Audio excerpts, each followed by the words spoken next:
নমস্কার বন্ধুরা, তোমরা সবাই কেমন আছো? আশা করি সবাই ভালো আছো। আমরাও ভালো আছি আর সবাই খুব ভালো থেকো। দেখো, শুরু করছি আজকের ব্লগ ভিডিওটি, নতুন একটি ভিডিও নিয়ে। তো প্রথমেই আমি ফুল দেখিয়ে দিলাম। সকালবেলা একটু ফুল ছিল ঘরে, তো ওই জন্য ফুলের এটাই দেখিয়ে দিলাম। তারপরে তো আমি তো সেমন ভিডিও শ্যুট করতেও পারি না। তো দেখো, তারপরে বিকেলে বাবাইকে নিয়ে একটু ঘুরতে বেরিয়েছিলাম। আমাদের স্কুলের সামনে একটা ছোট্টখাট্টো পার্ক আছে, তো ওখানে গেছি।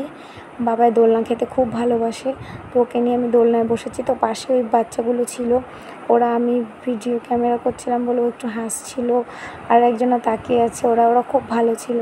তো দেখো, ওইসব করে তো আমার বাবাই হাঁটতে খুব ভালোবাসে, তো ওকে হাঁটাচ্ছি আমি। ও তো ফার্স্টে নামতেই চাইছিল না, আর ও তো সবে নতুন হাঁটা শিখেছে, যার জন্য ওকে ছাড়ছিও না, ভয় লেগে যাচ্ছে যদি পড়ে যায়। তো হাঁটছিল, আমি বলছি সোনা এত জোরে দৌড়েও না, তোমার পাপা কিন্তু বকবে। তো কিছুতেই শুনছে না। আমি ওর পেছন পেছন দৌড়াচ্ছি, দৌড়াতে দৌড়াতে দেখো, আর এত গাছপালা বন জঙ্গল হয়ে গেছে না জায়গাটা। তো পরিষ্কার করা হয়নি, যেহেতু বর্ষাকাল।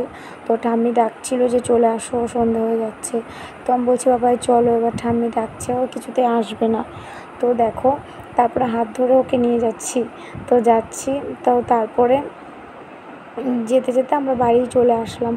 তো ভিডিওটিকে ভালো লাগলে আমার সোনা পাপাকে দুষ্টুমি দেখার জন্য চ্যানেলটি প্লিজ সাবস্ক্রাইব করো অ্যান্ড শেয়ার, লাইক, কমেন্ট করো প্লিজ। সবাইকে অনেক ভালোবাসা, আর তোমরাও আমাদের একটু ভালোবাসা দিও। Bye, love you, tata.